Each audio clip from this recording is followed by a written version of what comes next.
It's been 5 years, and the only update we have on the Summer Wells case is this age progression photo from the FBI. How does a 5-year-old disappear out of a basement? If you don't know who Summer Wells is, I'll do a really quick run through. So in June of 2021, Summer Wells had the strangest day out with her mother and grandmother and an underage guy named Hunter. Hunter was 15 and he was drinking with her mother.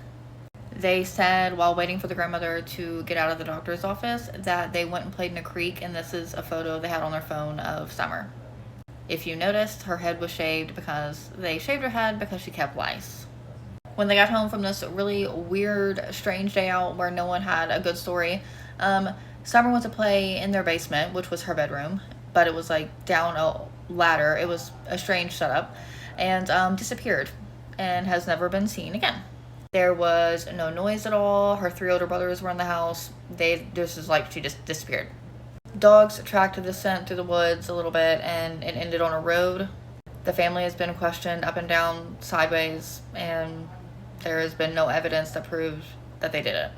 Although there have been several domestic disputes, and they did get their other kids removed for neglect because the house was literally in shambles, and they look like crackheads. That was mean. I'm not saying that because you live in poverty.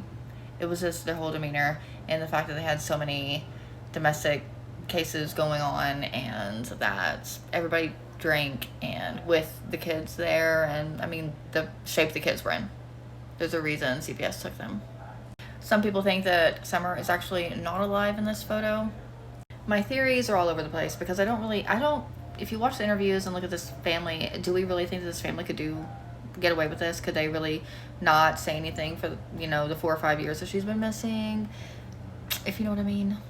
But how does a 5-year-old disappear out of a basement? And how do we have 0 updates? Nothing. Nada. Hunter's family also, their story was all crazy and cuckoo. Like Hunter's mom, April, I think that's who it was, said that she went to the truck and she seen Summer, and she said actually I didn't go to the truck and see Summer. So like everybody's stories are just, and just there's literally no suspect. None. They have not listed a single person as a suspect. But anyone who has any information is to call 800 TBI FIND.